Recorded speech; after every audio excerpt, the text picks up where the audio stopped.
For the last several weeks, we've been talking about the details of creation as we have zoomed in on the first few chapters of Genesis. God creates everything in 6 days.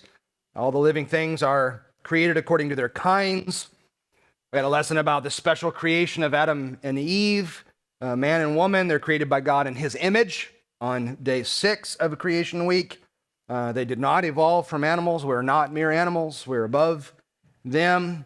On that same day, God created marriage and set the pattern of what a marriage should be.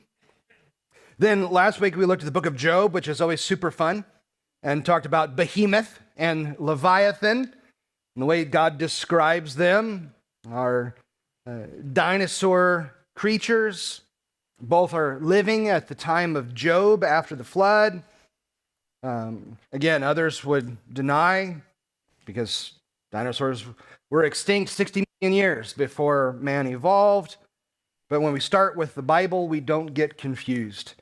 God made all the land animals and the sea creatures on days 5 and 6 of the creation week, including dinosaurs. They lived right alongside man until they went extinct.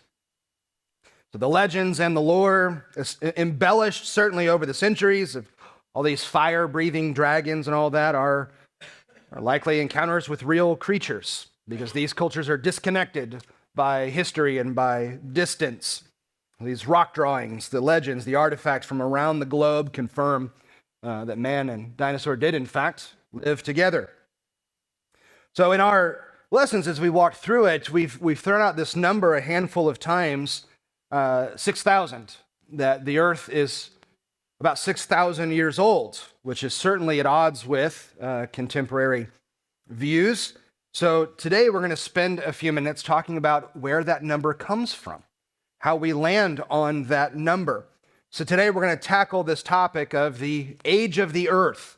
We've been hinting at it as we've talked through these ideas of the creation of the universe, but we're going to get to the heart of it all today. Genesis 5, let's go to verse 1. This is the book of the generations of Adam. In the day when God created man, he made him in the likeness of God. He created them male and female, and he blessed them and named them man in the day when they were created. When Adam had lived 130 years, he became the father of a son in his own likeness, according to his image, and named him Seth.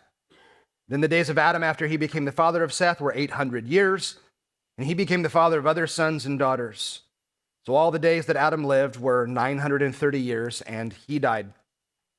And Seth lived 105 years, became the father of Enosh. Then Seth lived 807 years after he became the father of Enosh, and he had other sons and daughters. So all the days of Seth were 912 years, and he died. And Enosh lived 90 years and became the father of Kenan. Then Enosh lived 850 years after he became the father of Kenan, and he became the father of other sons and daughters. So all the days of Enosh were 905 years, and he died. Now the rest of the passage continues in the same pattern. Kenan and Mahalalel, Jared, Enoch, Methuselah, Lamech, and Noah. And we'll see Noah again here in a little bit. So let's just ask some questions about Genesis 5, 1 to 11. What does verse 1 tell you about the type of literature the passage is? Yeah, the book of the generations. So it's a genealogy. Genealogies are part of the larger line of historical narrative. What ideas from previous studies are confirmed in verses 1 and 2? God creates. Yep. What else?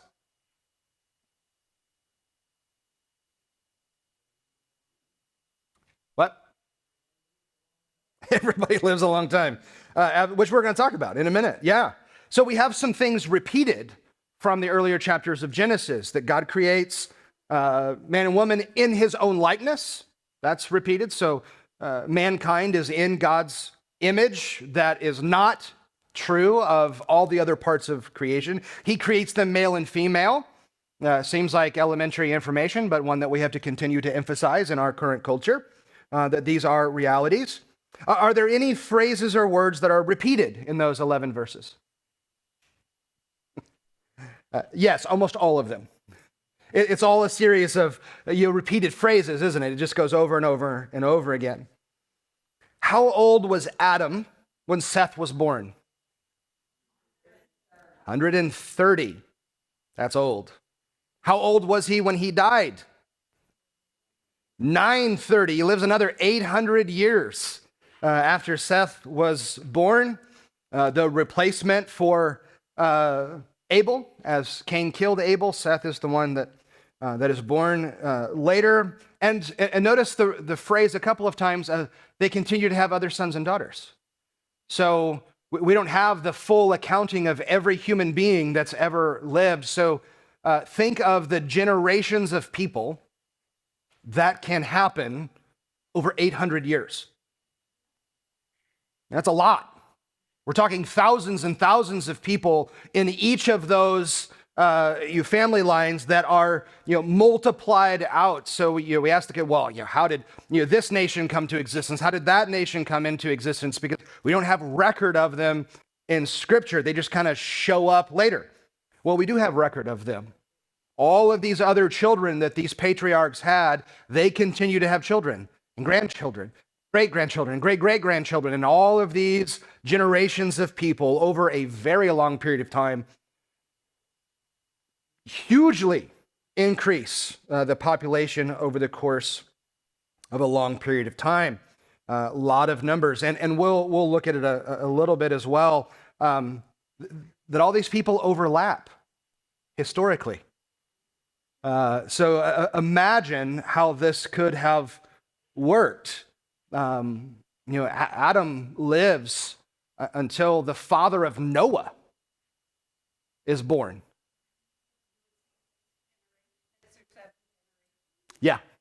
Yeah, because with the patriarchs of the family lines, yes, which is why the New Testament calls Noah the 8th preacher of righteousness.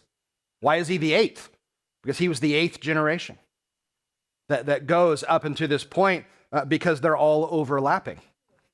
So you've got the father of Noah and Adam who could have interacted with one another and had conversations.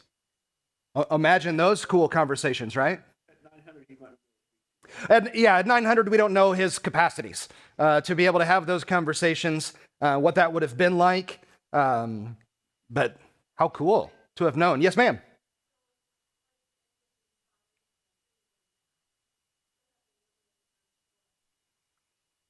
Yes, so Adam wouldn't have been. So Adam died, I think, when Lamech was 56, I think if you look at the math.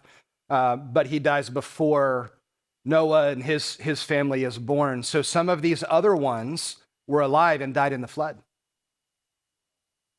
Yeah, so this list of names of Seth and Enosh and all those, these aren't just throwaway names. They died in the flood because they lived that long. Absolutely incredible stuff. Now let's fast forward to Genesis 11 for a minute. And we'll start in verse 10. These are the passages when you do a Bible reading plan, these are the ones you skip over or skim at best. All right, nobody reads the genealogies, for crying out loud. We laugh at ourselves at our inability to pronounce the names and all that. Just guess because they're not alive. They won't know. If you mispronounce their name, they're not going to be offended. So it'll be okay. So Genesis 11, verse 10. These are the generations of Shem. This is after the flood. Shem is a son of Noah. Shem was 100 years old and became the father of Arpachshad 2 years after the flood. And Shem lived 500 years after he became the father of Arpachshad, and he became the father of other sons and daughters. Arpachshad lived 35 years, became the father of Shelah. Arpachshad lived 403 years after he became the father of Shelah, and he became the father of other sons and daughters. And Shelah lived 30 years, became the father of Eber. And Shelah lived 403 years, and he became the father of Eber, and he became the father of other sons and daughters. And Eber lived 34 years, became the father of Peleg. Eber lived 430 years after he became the father of Peleg. He became the father of other sons and daughters. Peleg lived 30 years, became the father of Reu. Peleg lived 209 years after he became the father of Reu, and he became the father of other sons and daughters. Reu lived 32 years, he became the father of Serug. Reu lived 207 years after he became the father of Serug, and he became the father of other sons and daughters. Serug lived 30 years, became the father of Nahor. Serug lived 200 years after he became the father of Nahor, and he became the father of other sons and daughters. Nahor lived 29 years, became the father of Terah. And Nahor lived 119 years after he became the father of Terah, and he became the father of other sons and daughters. And Terah lived 70 years and became the father of Abram, Nahor, and Haran. So look at the structure of the passage. Go back to verse 10.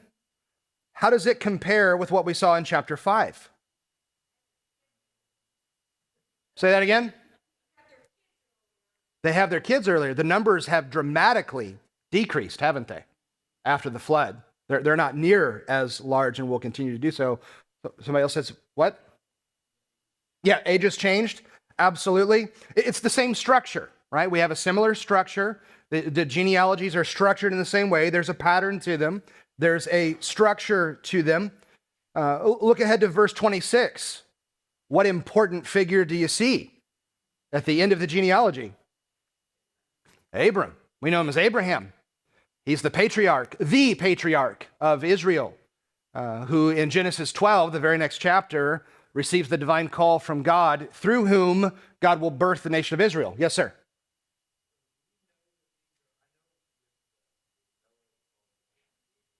Yeah. Yes, good question. Well done, Michael Beavers. So because again, what would we do without Michael? I mean, this is what we know as a church. What would we do without Michael? So these genealogies are a specific kind. You have this in your notes. They're called chronogenealogies because they give the numbers. They're chronological. They give the time frame of each of those relationships. The age of the father, it gives the age of the son at the time they were born. I've got it in my notes. Let me look back. So think old Bible translations that use the word begat, right?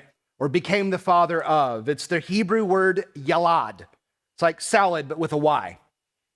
Yalad, every single time it is ever used, it means father-son relationship. Every single time. It never means grandfather and grandson, or it is always referring to one generation to the immediate next generation. So there are those who look at these genealogies, which is why you asked the question. It's like, oh, well, I mean, it doesn't have to necessarily mean father and son. It could be great-great-great-grandfather, but then one of his ancestors is this person. So you really don't have literal numbers here. What you have is millions of years. See what we've done there? We've taken contemporary ideas and we've inserted them into the text. But within the text itself, as we let it drive the conversation, there is no indication of that whatsoever at any single point in Scripture. So it always refers father to son, mother to daughter. If you want to go ahead and turn to it, to 1 Chronicles chapter 1. We're going to look at a couple of other genealogies. Aren't you glad you came to Discipleship Hour today? You woke up this morning and you thought, you know what I want to do today? I want to read genealogies. Answer you this, yes. What is the difference? Why shorter after? We'll talk about that in a second. Yep. Right at the end of our time together, we will talk about that very thing. Yep. Yeah, what's happening as the numbers are getting lower and lower. So you're just jumping ahead because you're so advanced over the rest of us. So let's just hold up. 1 Chronicles 1, verse 17. The sons of Shem were Elam, Asher, Arpachshad, Lud, Aram, Uz, Hul, Gether, and Meshach. Isn't that fun? Arpachshad was the father of Shelah. Shelah is the father of Eber. Two sons were born to Eber. The name of the one was Peleg, for in his days the earth was divided. His brother's name was Joktan. Joktan was the father of Almadad, Shelith, Hazarmaveth, Jerah, Hadoram, Uzal, Diklah, Ebal, Abimael, Sheba, Ophir, Havilah, Jobab. All these were the sons of Joktan. Shem, Arpachshad, Shelah, Eber, Peleg, Ru, Serug, Nahor, Terah, Abram, that is Abraham. So what differences do you see between the genealogies in Genesis and this one in 1 Chronicles 1? It's just the names. There's no numbers, right? Which is interesting. So it's a different kind of genealogy. It's not a chronogenealogy that's chronological. It's just listing a bunch of names. It lists more names. When Genesis says other sons and daughters, First Chronicles gives us some of those names of other sons and daughters. Moses is emphasizing in Genesis the father to son relationship so that we can understand how one generation came into another one. First Chronicles just thrown out a bunch of names to give us some historical information. Go to Luke 3. Luke 3 includes part of the genealogy of Jesus himself, which genealogies were a big deal in Jesus' day. It's how you confirmed that you were in the right line. Are you in the line of kings? Are you in the Levitical line to work in the temple? And it became a way of dividing themselves from one another. That, well, I'm in this line and you're in that line, therefore I'm better than you. So heritage distinctly mattered. So Luke chapter 3, verse 34, the son of Jacob, the son of Isaac, son of Abraham, Terah, Nahor, Sereg, I'm just skipping over the son of, Sereg, Ru, Peleg, Heber, Shelah, Canaan, or Arphaxad, Shem, Noah, Lamech, Methuselah, Enoch, Jared, Mahalaleel, Canaan, Enosh, Seth, Adam, God. So what type of genealogy is that? It's certainly reverse. We're going in the other direction to go all the way back to where this came from, which it's fun to compare Matthew's genealogy of Jesus and Luke's genealogy of Jesus. Spend some time sometime doing that, and one goes one direction, one goes the other on purpose. This one goes all the way back to God, which is kind of a big deal. Wouldn't you like to do that? I know all my ancestors back to God. That's the line I'm in. That would be pretty fantastic. So this one is more similar to First Chronicles, isn't it, than it is to Genesis. Understanding these genealogies is a key to understanding the age of the earth. We have to ask ourselves, are we going to look to the authority of Scripture, or are we going to look to humanity or culture's ideas to answer this question? When you look through biblical glasses, we come to a radically different conclusion than those who don't use Scripture. So, is it possible, looking at the genealogies that we've looked at and answering Michael's timely question of, could this be just ancestors, or is it one generation to the next? Can you take, according only to the genealogies in Genesis, can you take the evolutionary concepts of millions and billions of years and insert them in? You cannot. It doesn't work. You have to rewrite the text and redefine words to be able to pull that off. So you've got a handout that's attached to your notes, the second page there, calculating Earth's age. And it says answer key because these are the answers. The curriculum that we use provided one for you to fill in all the blanks and to do that in class. But we all know we don't have time for that, to walk through all that together. So this does it for you. And you can look. So this is just a worksheet to easily, they've taken the numbers from the genealogy and put them into this form for you. So you've got in Genesis 5, from Adam to Noah, about 1,000 years.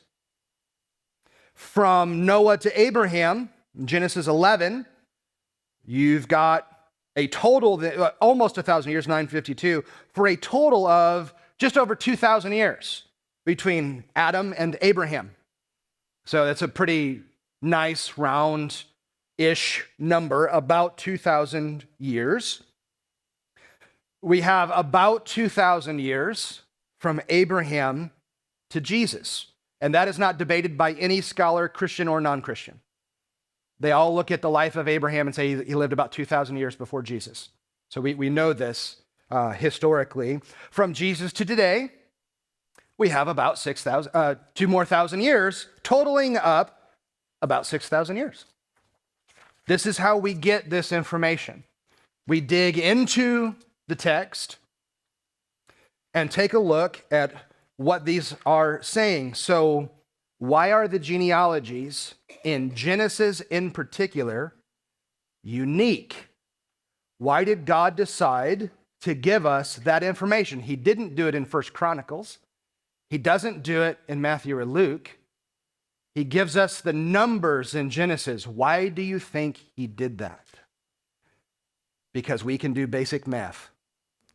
So that we can go to the text and see real numbers and do real math and come up with a real answer.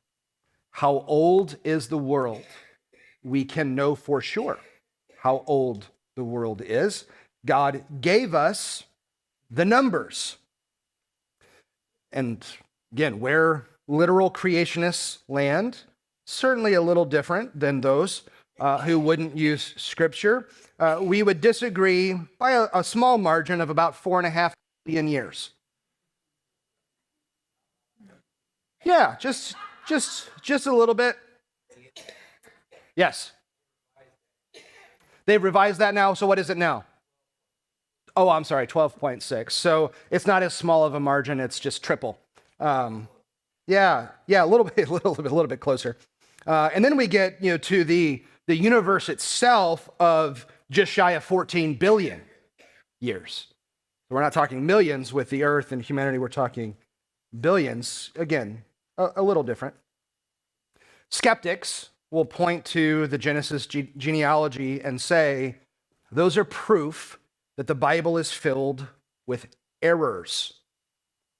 Let's talk about why that is. So go back to Genesis 5. According to verse 5, how old was Adam when he died? 930. How old was Seth when he died? That's in verse 8. 912. According to verse 27, the oldest person to ever live, Methuselah, was how old? 969. He takes the record. So if the Lord hands out medals, when we get to heaven, he gets one because he lived the longest. Yeah, sure. Yeah, by written record. By today's standards, those numbers seem absurd. So skeptics point and say there's obviously flaws in the Bible. That's absurd to believe that. Well, that's because we've rejected the truth of Scripture to dictate these explanations for us. So from the text itself, is there any reason from the text to assume that these men did not live to those ages that are listed? No. If you want to come to some of those conclusions, you have to take outside stuff and insert it in. If you let the text drive it, there's nothing there that could lead us to that conclusion. So, could anyone think, back to your question, can anyone come up with an explanation that would explain why these long spans of life were a reality then and they're not a reality now? Increase of sin in the world. Sin brings what, according to Scripture from start to finish? Brings death. So we're certainly with Adam, we're talking about pre-sin. Right after it, we're still talking about pretty close to the Garden of Eden. So yes, it gets to the point where God draws a line and says 120 is the limit. Nobody is going to surpass 120. So it gets to that point. So what else? Yeah. The environment's going to change. Huge factor, which is also an answer to dinosaurs as well. How could they have been so big, but weren't so big necessarily afterwards? All of that because, again, we don't have brachiosauruses outside eating the trees, which is good. So why are they over time getting so much smaller? Because the conditions of the earth were radically different before the flood versus after the flood. After the flood, the lifespans go down. So the condition of the earth itself, environmental factors, even have changed. So what else? How are they different? So you've got this idea of the canopy. Yeah, the waters separating from the waters. There are those who say that just refers to the atmosphere because there's liquid in the atmosphere. We call it humidity. We know that. Or it could be there is a body of water that circles the earth, which would have created rainforest-like conditions around the world. And in those, it's going to create conditions where plants and animals live longer and are bigger. And when the flood happens, that water collapses onto the face of the earth, and the streams from inside the earth bubble up, and that is what creates a global flood. It's not the rain alone. So what's the rain? It's that water coming out of the heavens that completely transforms and reorients the whole condition of the planet. So major things have changed because of the flood. So,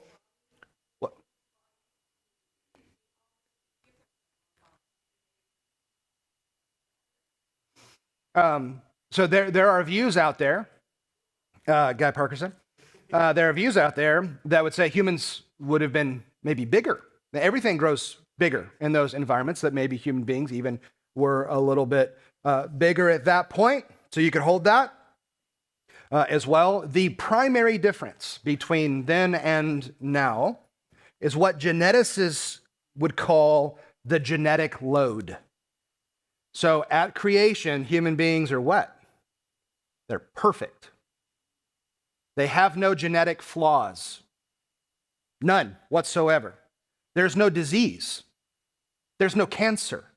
These things literally do not exist. There's not Alzheimer's.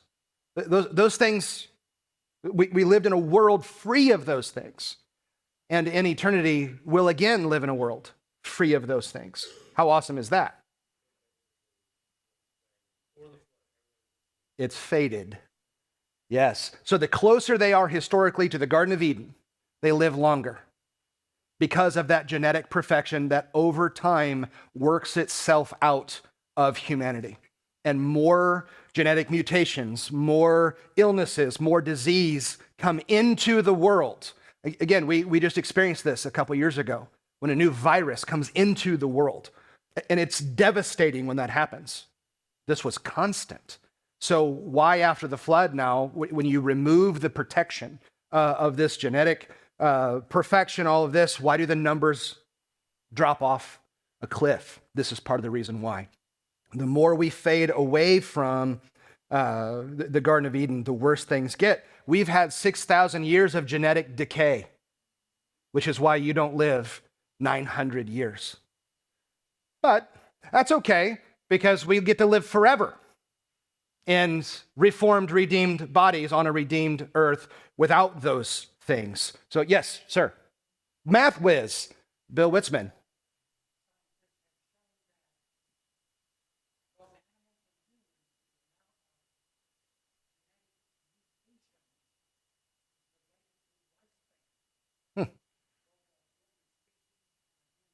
Yeah.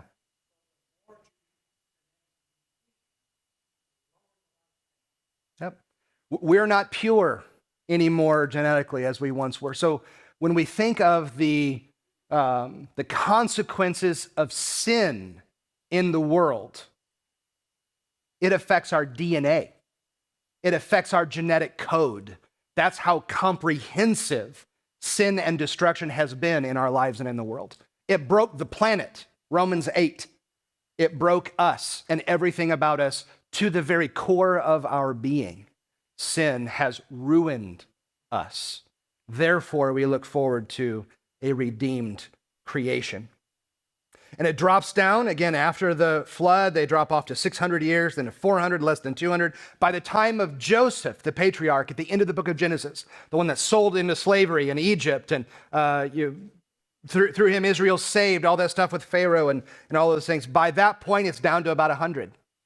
So you go from 1,000 years to 100 years in the first book of the Bible. That's what has happened because of sin to the lifespan of humanity. So there is no reason, apart from adding things into the text, to doubt that the Bible is anything but completely true. And a reminder of sin's effects on the world. God is perfect in his creation, makes a creation without mistakes, and we don't doubt his ability to create mankind who could live for this long and live in this kind of environment that God designed for humanity. Have you ever thought about that? The earth is perfectly designed for you. God made it for the sole purpose of housing humanity. There's no other purpose for it. It doesn't do anything else except provide life for his creation. So you're going to spend some time in your homework looking at some different things. And again, without inserting man's ideas, things like different dating methods, how do those outside of a biblical worldview date the earth? There are hundreds of different dating mechanisms, hundreds of them, and all of them are unprovable from a scientific perspective. That doesn't keep anybody from actually holding to them. So again, you can Google's your friend. You can Google this kind of stuff of whether how inconsistent these dating methods are or utterly broken. Again, case in point, let me list three of them for you. Primarily of the radiometric dating method. Lava Dome, Mount St. Helens, observed of being created in 1986, analyzed in 1996, and because it contains so much argon, which is daughter atoms in the rocks, it was calculated to have an age of 350,000 years, though we know it was created in 1986. Lava flows on the side of a mountain in New Zealand, known to be less than 50 years old, yielded radiometric ages of 3.5 million years. Basalt flows on top of the Grand Canyon were tested by 3 different dating methods. The ages were calculated 916 million years, 1.143 billion years, and 2.6 billion years. Inconsistent across the board. So again, what do we do then with conflicting things? You've got contemporary scientific views of these dating methods that are inconsistent and unprovable because we weren't there to understand how it went. So case in point, you stand and look at the Grand Canyon. If you've ever stood at the precipice of the Grand Canyon, it's an awe-inspiring sight. At the bottom of it is the Colorado River, and it's flowing, and it's cut this channel into the earth. Like, man, that's incredible. Well, based on the Colorado River's size and speed, it took X number of millions of years to carve the rock. That is absolutely unprovable. You don't know how big it was when the river started flowing through there, and you're making the assumption it's always flown at the same speed. Huge assumption. You're not counting into it possibilities like maybe for a season it ran faster. Maybe, I don't know, there was, floods, including one in particular listed in Genesis 6 that would have caused it to go a whole lot faster in a short period of time that creates very large rock channels. So again, we're making these assumptions about what was there to begin with. We have no clue. It's all guesswork. That's all it is, scientific guesswork. Issues of flow, scientific guesswork. We're making assumptions. So when we do that, just know these things that are presented to you as these are undeniable facts. They are not undeniable facts, period. Where do Christians go for their immediate initial source of authority? We go to Scripture. We let it speak first. We let it speak foremost. And when it does, it clears up some things pretty quickly. So, again, let me point you to resources out in our bookstore. We've got a ton of them that deal with all of these issues. It can get really confusing and academic and all these different methods and things like that. Please seek out those resources, read them, be blessed by them because we want to provide as much information as we can. 1, 2, 3, go team. See ya.